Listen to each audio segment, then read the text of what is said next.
CPM-ൽ മഹിളാ വിപ്ലവം വരുന്നു, മുല്ലപ്പൂ വിപ്ലവം എന്നൊക്കെ വേണമെങ്കിൽ പറയാം. അതെ അതെ, അത് ഈ കടത്തനാട്ടിലെ പിന്നെ പുണ്യാർച്ചമാരായിട്ട് വരാൻ പോവുകയാണ് പലരും വടക്കൻ മലബാറിലെ. അതിൽ പ്രധാനമായിട്ടും രംഗത്തുള്ളത് PK ശ്രീമതി. ഇന്നലെ തുറന്നടിച്ചിരുന്നു ശ്രീമതി ടീച്ചർ, ഇത് നാണം കെട്ട തോൽവിയാണെന്ന് അവർ പറഞ്ഞിട്ടുണ്ട്. ഇയാൾ അപ്രതീക്ഷിതമെന്ന് പറഞ്ഞു പിണറായി വിജയൻ. ശ്രീമതി ടീച്ചർ പറഞ്ഞു ഇത് ലജ്ജാകരം എന്ന് പറഞ്ഞു.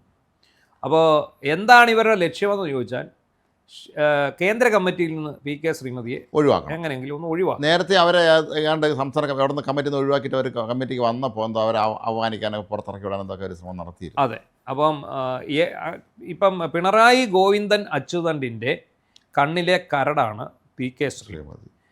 ഈ അച്യുതണ്ട് കാരണമാണ് ഇന്നിപ്പോൾ CPM കേരളത്തിൽ ഗതി കിട്ടാതെ അലയുന്നത്. പാർട്ടി പോലും തകർച്ചയുടെ വക്കീലാണ്. ഉള്ളത് പറഞ്ഞാൽ പാർട്ടി ഒരു വലിയ പ്രതിസന്ധിയിലാണ് നിൽക്കുന്നത്. എല്ലാ ജില്ലാ കമ്മിറ്റികളും നടത്തിയ അവലോകന യോഗത്തിൽ ചീത്തവിളിയായിരുന്നു ഈ രണ്ടുപേർക്കെതിരെ. ഈ എന്താണ് കാരണഭൂതനും ഈ പാർട്ടി സെക്രട്ടറിക്കുമെതിരെ നിരന്തരമായ വിമർശനങ്ങളാണ്. ഇവർക്ക് രണ്ടുപേർക്കും ഇതിൽ നിന്ന് ഒഴിഞ്ഞു മാറാൻ കഴിയില്ല, ഈ പരാജയത്തിൽ നിന്ന് ഒഴിഞ്ഞു മാറാൻ കഴിയില്ല എന്ന് തന്നെയാണ് എല്ലാവരും വ്യക്തമായി പറഞ്ഞത്. പിണറായി വിജയൻ പ്രതിപക്ഷ നേതാവാകുന്നതിനെതിരെ ശക്തമായ ഒരു രീതിയിലുള്ള വാദം വരുന്നുണ്ട്. ഇതിപ്പോൾ KK ശൈലജയും PK ശ്രീമതിയും കൂടി രംഗത്ത് വരുന്നതോടെ ഈ പാർട്ടിയിലെ ആണുങ്ങളായിട്ടുള്ള സഖാക്കളുണ്ടല്ലോ, ഇവർ തലയിൽ മുണ്ടിട്ട് നടക്കേണ്ട ഗതികളിലേക്ക്. കാരണം അവരെ കൊണ്ട് പറയാൻ സാധിക്കില്ല, കാരണഭൂതൻ്റെ മുഖത്ത് നോക്കി പറയാൻ ഇവർക്കാർക്ക് ഇപ്പോഴും ധൈര്യമില്ല. എന്നാൽ കാരണഭൂതൻ ഈ നാട്ടിലുള്ള മൊത്തം ആൾക്കാരെയും പേടിയാണ്. ദേശീയ ജനറൽ സെക്രട്ടറി പോലും കൈവക്കിയെന്നല്ലേ പറഞ്ഞത്, കാരണഭൂതനെ പ്രതിപക്ഷമാക്കണ കാര്യം പറഞ്ഞപ്പോൾ. ഒന്ന് ആലോചിച്ച് നോക്കണം, ഒരു പോളിറ്റ് ബ്യൂറോ യോഗം കൂടുന്നു.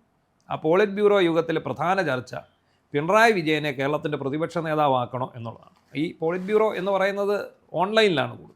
അത് അവൈലബിൾ കൂടിയപ്പോൾ അവിടെ ഇദ്ദേഹത്തിന് ആക്കണ്ട എന്ന് ഭൂരിപക്ഷം അഭിപ്രായപ്പെട്ടു.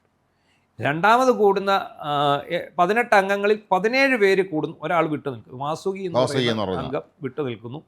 ബാക്കി 17 പേര് കൂടുന്നു. ഈ 17 പേര് കൂടുമ്പോൾ 7 പേര് പറയുകയാണ് പിണറായി വിജയൻ കേരളത്തിൻ്റെ പ്രതിപക്ഷ നേതാവാകണ്ട, ഈ തോൽവിക്ക് കാരണം പിണറായി വിജയനാണ്, അതുകൊണ്ട് ഇദ്ദേഹം ആകണ്ട, വേറെ ആരെങ്കിലും എന്ന് പറഞ്ഞാൽ അടുത്തതെന്ന് പറഞ്ഞാൽ കേന്ദ്ര കമ്മിറ്റി അംഗം ബാലഗോപാലനാണ്. പക്ഷേ ഇതിനെ മറികടക്കാൻ വേണ്ടി കേരളത്തിൽ നിന്നുള്ള 4 PB അംഗങ്ങൾ കൈപൊക്കി. അതിലൊന്ന് പിണറായി വിജയൻ തന്നെയായിരുന്നു. ഞാൻ എന്നെ വിമൽകുമാറാണെന്ന് വിളിക്കുന്ന പറയില്ലേ, അതുപോലെ തന്നെയാണ്. അതായത് മറ്റാരും നിർദ്ദേശിക്കാനില്ലെങ്കിൽ ചില ആൾക്കാർ ഇതുപോലെ കരയോഗ തെരഞ്ഞെടുപ്പ് അതുപോലെയുള്ള ക്ലബ്ബുകളുടെ തെരഞ്ഞെടുപ്പൊക്കെ വരുമ്പം എനിക്ക് മത്സരിക്കണം, ഞാൻ എൻ്റെ പേര് സജസ്റ്റ് ചെയ്യുന്നു എന്ന് പറയും.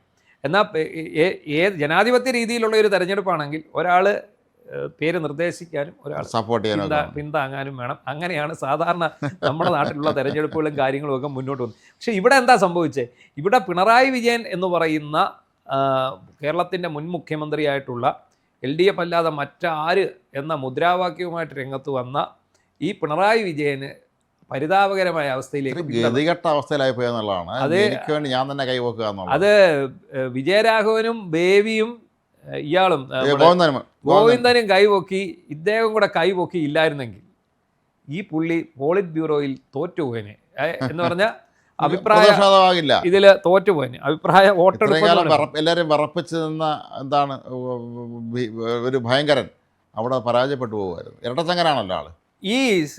ഇവർ രണ്ടുപേരെയും, ഈ ശൈലജയെയും ഈ ശ്രീമതിയെയും പിണറായി ഭയക്കുന്നത് എന്തിനാണ്? അല്ല, അവർ വളരെ ബോൾഡായിട്ടുള്ള ആളുകളാണ് രണ്ടുപേരും. അതായത് സ്വന്തം നാട്ടിലുള്ളവരാണല്ലോ. സ്വന്തം നാട്ടിലുള്ളവർ മാത്രമല്ല, ജനത്തിനിടയിൽ, അതായത് പാർട്ടി സഖാക്കൾക്കിടയിൽ വലിയ വിലയുള്ള രണ്ടാൾക്ക്.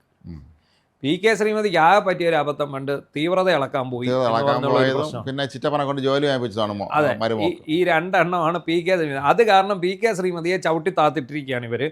പക്ഷേ ഇവർ ശ്രമിച്ചുകൊണ്ടിരുന്നത് എന്തിനാണെന്നറിയാമല്ലോ? ഈ കേന്ദ്ര കമ്മിറ്റി അംഗമാണ് PK ശ്രീമതി. എങ്ങനെയും ശ്രീമതിയെ കേന്ദ്ര കമ്മിറ്റി ചവിട്ടി പുറത്താക്കിയിട്ട് അവിടേക്ക് മരുമോൻ, ജനാധിപത്യ മഹിളാ അസോസിയേഷൻ ദേശീയ ഭാരവാഹി കൂടിയാണല്ലോ. അതെ, ഈ ശ്രീമതി പുറത്തു പോകുന്ന ഒഴിവിൽ മരുമോനെ തിരികണം.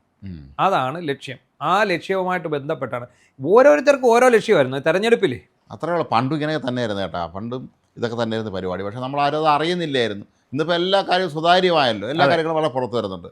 അതുപോലെ ശൈല ടീച്ചറിൻ്റെ കാര്യം. ശൈല ടീച്ചർ എല്ലാ കാലത്തും തൻ്റെ ഒരു എതിരാളിയായി വരുമോ എന്നുള്ള ഭയം പിണറായി വിജയൻ ഉണ്ടായിരുന്നു എല്ലാ കാലത്തും. അതുകൊണ്ട് തന്നെ ആദ്യം മുതലേ അവരെ ഒതുക്കുക എന്നുള്ളത് ഒരു അല്ല, അത് വളരെ പെട്ടെന്ന് അങ്ങനെ പിണറായി വിജയൻ വന്നു. ആ കോവിഡ് കാലത്ത് ആരോഗ്യമന്ത്രി അതാണ് അദ്ദേഹത്തെ ഭയപ്പെടുത്തിയത്. ദിവസവും ശൈല ടീച്ചർ സ്ക്രീനിൽ വരാൻ തുടങ്ങിയതോടുകൂടി പിണറായിക്ക് അപകടം മണത്തു. അതെ, അതുകൊണ്ട് പിണറായി എന്നെ പിന്നെ നേരിട്ട് അങ്ങ് ഏറ്റെടുത്ത് പത്രസമ്മേളനം. അത് പിണറായിക്ക് അപകടം മണത്തതല്ല, എനിക്ക് തോന്നുന്നു അദ്ദേഹത്തിന്റെ സ്തുതിപാഠക വൃന്ദങ്ങൾക്കാണ് അപകടം മണത്തത്. കാരണം അപ്പോൾ തന്നെ ഈ ശൈലജ ഒരു 2-3 ദിവസമേ പത്രസമ്മേളനം നടത്തിയുള്ളൂ.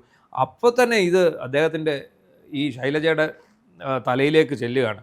ഇവർ അടുത്ത മുഖ്യമന്ത്രി ശൈലജ തന്നെ എന്നുള്ള രീതി ഒരു പ്രചാരണം അമ്മയായി പ്രഖ്യാപിച്ചു.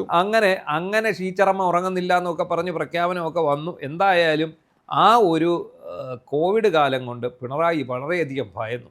തനിക്ക് ഇവിടുന്ന് തന്നെ വെല്ലുവിളി. ഒരു വിധത്തിലാണ് പുള്ളി കോടിയേരി ബാലകൃഷ്ണനെ ഒതുക്കിയത് മുഖ്യമന്ത്രിയാകുന്നതിൽ നിന്ന്. ആ ഒതുക്കിയതിൽ നിന്ന് ഊർജ്ജം ഉൾക്കൊണ്ട് വരുമ്പോഴാണ് ഈ പറയുന്ന ശൈലജയും ഒരു മുഖ്യമന്ത്രി സ്ഥാനാർത്ഥിയായിട്ട് പൊങ്ങി. എനിക്ക് നമ്മൾ പിണറായിയെ ഒരു കാര്യം നമ്മൾ സഹതപിച്ചേ പറ്റുള്ളൂ. പിണറായിയുടെ ഗതികേടായിരിക്കും. കാരണം ഈ സ്ഥാനമാനിലേക്ക് വീട്ടിൽ ചെല്ലാൻ പറ്റില്ല. അതാണ് പ്രശ്നം. വീട്ടിൽ അല്ലെങ്കിൽ ഭാര്യയും മക്കളും മരുമകളും എല്ലാം കൂടെ എടുത്ത് ചവിട്ടി കൂട്ടും. അതുകൊണ്ട് തന്നെ കണ്ടില്ലേ നമ്മളെ വിദേശയാത്രയുടെ കണക്ക് വന്ന് കണ്ടല്ലേ, 1 കോടി രൂപ. അതെ, ഭാര്യയുടെ വണ്ടിക്കൂലി ചെലവ് 23 ലക്ഷം രൂപയാണ്. പിണറായി വിജയൻ കഴിഞ്ഞ 10 വർഷം കൊണ്ട് നടത്തിയ വിദേശയാത്ര. പിണറായി വിജയനും ഭാര്യയും സ്പെഷ്യൽ ഓഫീസർ ഡ്യൂട്ടി അങ്ങനെ ഒരാളുടെ പേരക്കുട്ടി അസിസ്റ്റന്റ് പേരക്കുട്ടി, ഇവരെ എല്ലാം കൂട്ടി ഇവർ യാത്രയാണ്. എന്ത് കാര്യത്തിന് ഈ 1 കോടി രൂപയുടെ വിദേശയാത്ര? എന്തെങ്കിലും മറുപടി പറയാനുണ്ടോ?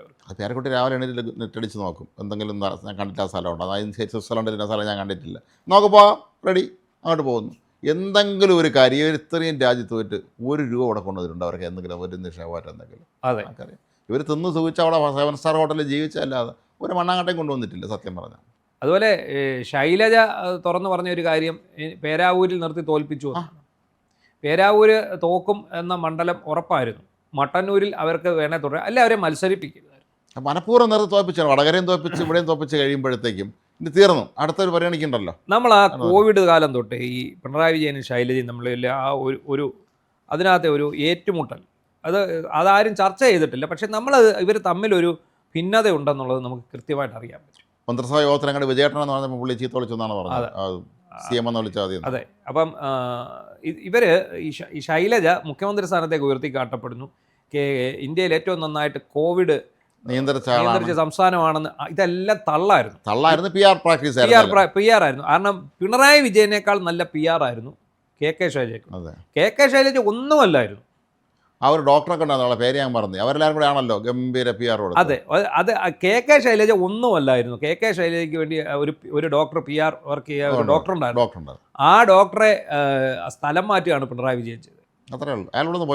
അയാൾ ഇവിടുന്ന് ഗൾഫിൽ പോയി. അയാൾ അതിനുശേഷം ഗൾഫിന് പോയി. ഈ ഡോക്ടറെ ആണ് ഈ ശൈലജയുടെ PR വർക്ക് എന്ന് മനസ്സിലാക്കിക്കൊണ്ടാണ് അയാളെ ഏതോ ഒരു ഓണം കയറാൻ മൂലയിലെ പ്രാഥമിക ആരോഗ്യ കേന്ദ്രത്തിലേക്ക് സ്ഥലം മാറ്റിയതോടെയാണ് ശൈലജയുടെ PR പൊളിയുന്നത്. പക്ഷേ അന്ന് തൊട്ട് പിണറായി വിജയൻ ഒരു ഗഡ്ജ് ഉണ്ടാവുന്നു. 2021 പോലും ശൈലജയെ മത്സരിപ്പിക്കണമെന്നോ അല്ലെങ്കിൽ നല്ല സീറ്റ് കൊടുത്ത് ജയിപ്പിക്കണമെന്നോ പിണറായി വിജയൻ ഒരു താല്പര്യമില്ലായിരുന്നു. അതുകൊണ്ടാണ് പിന്നെ ലോക്സഭാ തെരഞ്ഞെടുപ്പ് വന്നപ്പോൾ എന്ത് ചെയ്തത്, വടകര നിർത്തി. പണ്ട് P. ജയരാജനെ നിർത്തി തോൽപ്പിച്ച അതേ രീതി തന്നെയാണ്. അവിടെ വിട്ടത് രണ്ട് ഉദ്ദേശത്തോടെയായിരുന്നു. ഒന്ന് ജയിച്ച് പോന്നെങ്കിൽ അങ്ങ് പോക്കോട്ടെ, ശല്യം ഒഴിഞ്ഞല്ലേ. K. രാധാകൃഷ്ണൻ അവിടെ നിന്ന് പറഞ്ഞു വിട്ടല്ലോ. ഇനി തോറ്റയാൾ ഒരു വട്ടം തോറ്റയാളായി വീണ്ടും നിയമസഭാ തെരഞ്ഞെടുപ്പ് വരുമ്പോൾ വേറൊരു നിർത്തി തോൽപ്പിക്കാം. അങ്ങനെയാണ് മട്ടന്നൂരിൽ നിന്ന് ജയിക്കേണ്ട ശൈലജയെ എവിടേക്ക് കൊണ്ടുവന്നത്, ഈ പേരാവൂർ കൊണ്ടുവന്ന് നിർത്തി കൊടുത്തു. വേറെ ഒരു ഗൂഢലക്ഷ്യം കൂടി ഇതിൻ്റെ പിന്നിലുണ്ട്. ഇനി എങ്ങാനും ഭരണം പോയാൽ പോലും ശൈലജയുടെ പേര് പ്രതിപക്ഷ നേതൃത്വം വരരുത്. ഇതിപ്പം ശൈലജ ഉണ്ടായിരുന്നെങ്കിൽ ഇപ്പൊ ഈ പ്രതിപക്ഷ നേതൃത്വം മാത്രമല്ല മറ്റൊരു വിചിത്ര സംഭവങ്ങൾ ഇപ്പോൾ നടന്നിട്ടുണ്ട്.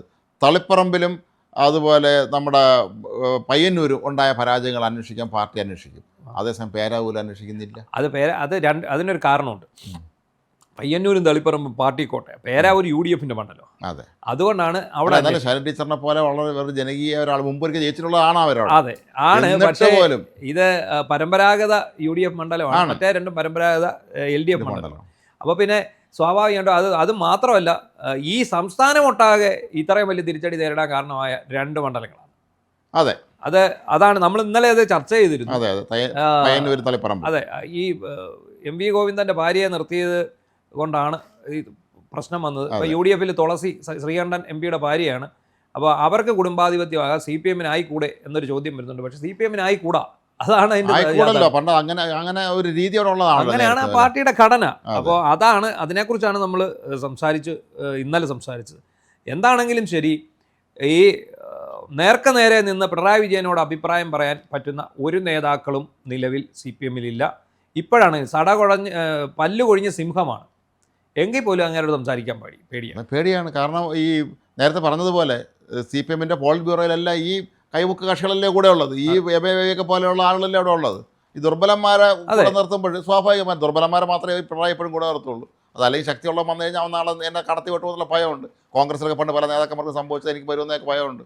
അപ്പോൾ ഇങ്ങനെ ഈ നട്ടലില്ലാത്ത പുരുഷ സിംഹങ്ങൾക്കിടയിൽ, പുരുഷ സഖാക്കൾക്കിടയിൽ 2 പെൺസിംഹങ്ങൾ പിണറായി വിജയൻ്റെ അപ്രമാദിത്വം ചോദ്യം ചെയ്യാൻ ഒരുങ്ങുന്നു എന്നുള്ളതാണ് ഏറ്റവും ലേറ്റസ്റ്റ് ആയിട്ടുള്ള ഒരു വാർത്ത.